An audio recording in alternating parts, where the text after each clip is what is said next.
লালমনিরহাটের হাতীবান্ধা উপজেলায় এসডিএফ এর রিলাই ক্লাস্টার কমিউনিটি সোসাইটির নতুন অফিস ভবনের ভিত্তিপ্রস্তর স্থাপন অনুষ্ঠান অনুষ্ঠিত হয়েছে। বুধবার সকালে উপজেলার রিলাই ক্লাস্টার কমিউনিটি সোসাইটির সভাপতি মোসাম্মদ আকলিমা খাতুনের সভাপতিত্বে এবং ওয়াহিদা খাতুনের সঞ্চালনায় আয়োজিত এই অনুষ্ঠানে প্রধান অতিথি হিসেবে উপস্থিত ছিলেন হাতীবান্ধা উপজেলা নির্বাহী অফিসার শামীম মিয়া।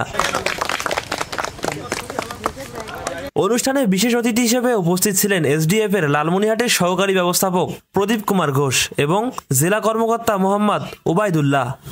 দুইতলা অফিস ভবন হবে।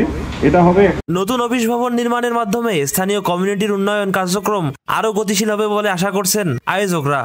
জানা যায় দীর্ঘদিন ধরে গ্রামীণ নারীদের আর্থসামাজিক উন্নয়নে কাজ করে যাচ্ছে সংস্থাটি। এ সময় প্রধান অতিথির বক্তব্যে শামীম মিয়া বলেন, এসডিএফ অনেকদিন যাবতীয় কাজ করে। আমার এসডিএফ এর কার্যক্রম বিভিন্ন জায়গায় বিভিন্ন রকমের কাজের সাথে গুরুত্ব দিয়ে থাকে। তো আমাদের উত্তরবঙ্গে আমাদের সবচেয়ে বেশি বড় সমস্যা যেটা হচ্ছে আমাদের কর্মসংস্থান।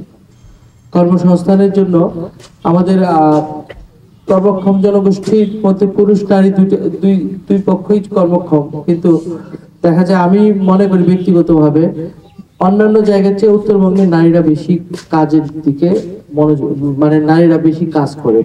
পারিবারিক এবং কৃষি কাজের সাথে সবচেয়ে বেশি নারীরা কিন্তু জড়িত। কিন্তু এর ফলেও দেখা যায় যে নারীদের প্রতি যে সামাজিক দৃষ্টিভঙ্গি এটা পরিবর্তন হয় না, কারণ এই কাজের মাধ্যমে সরাসরি হাতে কোনো টাকা আসে না। এই টাকাটা যদি নিজে এই যারা আপনারা যে কাজগুলো করেন এই কাজগুলো যদি আপনি না করে অন্য কাউকে দিয়ে করাতে হতো তাহলে কিন্তু টাকা লাগতো।